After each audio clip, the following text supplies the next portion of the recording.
Avant 2003, les salariés du secteur privé pouvaient partir à la retraite à partir de 60 ans. Ils bénéficiaient alors de la retraite du régime général à taux plein s'ils justifiaient d'une durée de cotisation de 40 ans, soit 160 trimestres. Les salariés de plus de 60 ans, mais n'ayant pas tous les trimestres requis, subissaient une décote sur leur pension de retraite en fonction du nombre de trimestres manquants. À partir de 65, la retraite était automatiquement à taux plein.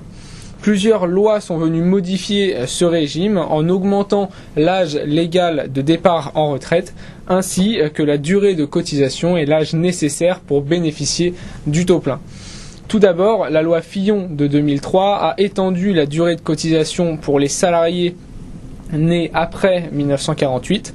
Cette durée a augmenté progressivement de 1 trimestre par an pour arriver à 41 ans, soit 164 trimestres pour ceux nés en 1952. Ensuite, la loi du 9 novembre 2010 portant réforme des retraites a prévu d'augmenter l'âge légal de la retraite de 60 à 62 ans pour les personnes nées à partir de 1956, donc à partir de 2018. Cette mesure est progressivement mise en place, c'est-à-dire à partir des personnes nées en 1951 à raison d'un décalage de 4 mois par an à partir du 1er juillet 2011.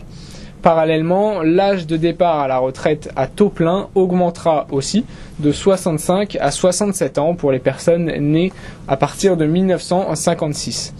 Ce relèvement est également progressif, de sorte que l'âge de la retraite à taux plein soit toujours égal à l'âge minimal de départ à la retraite plus 5 ans.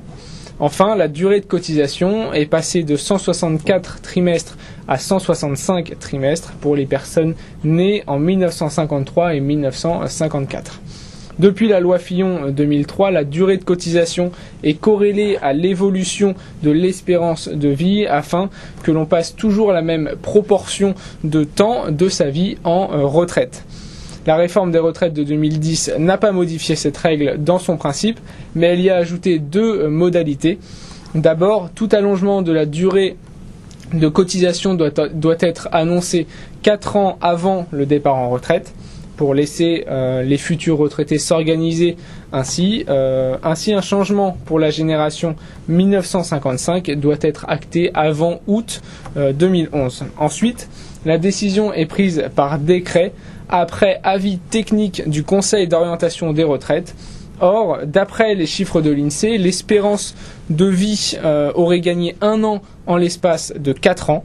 Ainsi, le Conseil d'orientation des retraites a émis un avis technique recommandant l'augmentation d'1 trimestre de cotisation pour les personnes nées à partir de 1955. Celles-ci doivent désormais valider une durée de cotisation de 166 trimestres, soit 41 ans et demi.